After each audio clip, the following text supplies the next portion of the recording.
In the small town of Montebello, Quebec, Canada, there's a famous castle hotel, Fairmont Le Montebello Castle Hotel. In 1924, the Finnish architect led 3,500 workers, took 4 months, with more than 10,100 years of red cedar to build a hotel. Covers an area of more than 113,000 square meters, was the exclusive club of the upper elite, received many dignitaries and celebrities. However, in recent years it has fallen into disrepair due to a lack of maintenance and has not been sought at auction. Less well known is that the hotel, acquired by Jiayin a decade ago, is Evergrande's only known real estate project overseas, and its turn of fortune also hints at Evergrande's rise and fall.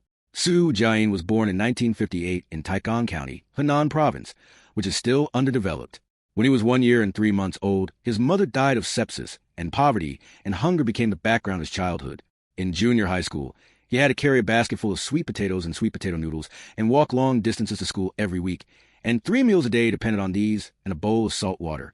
In the summer, wudo will grow moldy for half a day, and he continues to eat it after washing it, an experience that has earned him the slightly bitter nickname of the Chinese entrepreneur who grew up eating moldy wudo.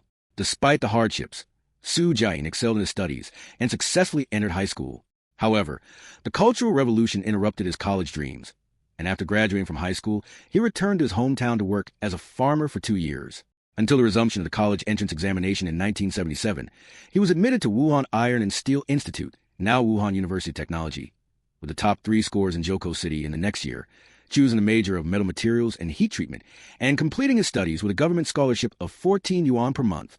The college entrance examination changed his fate, and the scholarship maintained his life, which became the reason why he often said, "Thank the country and thank the party in the future." After graduating from university, Jiayin was assigned to Hunan Wuyan Iron and Steel Factory, Wugong.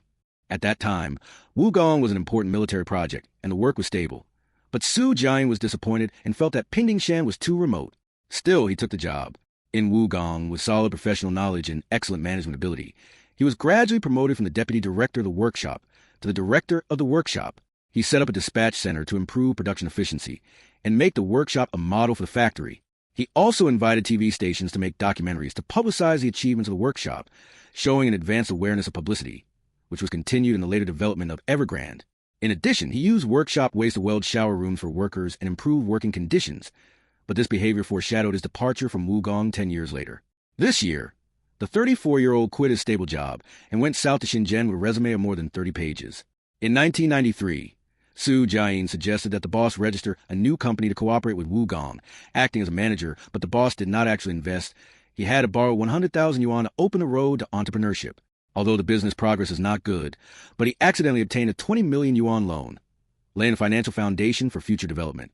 In 1994, Su refused to take a job in Chongqing, choosing to go to Guangzhou to explore the real estate market. He bought a company and got the Pearl Island Garden project. Through market research, he found that most of the new apartments in Guangzhou are large units with high total price. So he positioned Judao Garden as a small unit and low total price project, and first created a community landscape to attract buyers.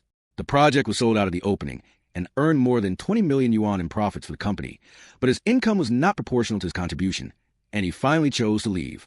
In 1997, Jiayin founded Guangzhou Evergrande Industrial Company, Ltd., and Evergrande Real Estate was formally established.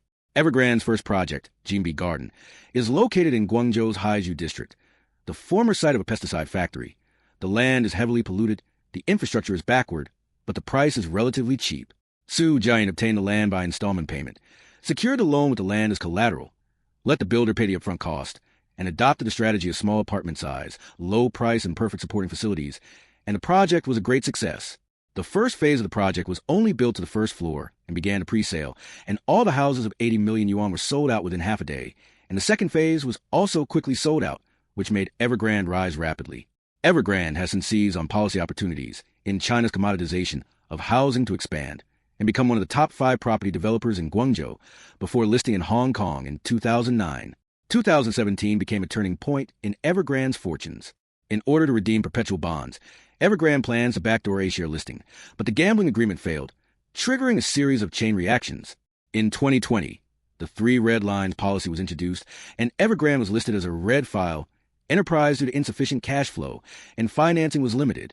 Subsequently, Evergrande's debt problems were gradually exposed, and many projects were suspended.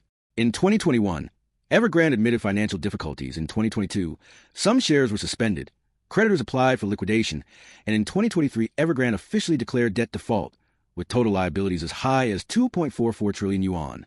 In the process of Evergrande's development, Evergrande's song and dance troupe has attracted much attention. The troupe was formerly known as Guangzhou Jinbi Superstar Song and Dance Troupe Company, Ltd., established in 1999, and is related to club in Jinbi Garden, Evergrande's first project. In 2011, it was renamed Evergrande Ethnic Song and Dance Troupe. At its peak, there were more than 100 dancers. The selection criteria were strict, and the members were well paid. The troupe frequently participates in important performances at home and abroad, and has won many honors. However, after the outbreak of Evergrande's financial crisis, the song and dance troupe remained in operation for 2 years until September 2023, when it was dissolved due to financial pressure, and its role in public relations has also caused a lot of speculation. Jiayin's ending is also sad. In 2023, he was placed under compulsory measures in accordance with the law for alleged illegal activities. The story of Jiayin and Evergrande Group is a legendary and sobering case.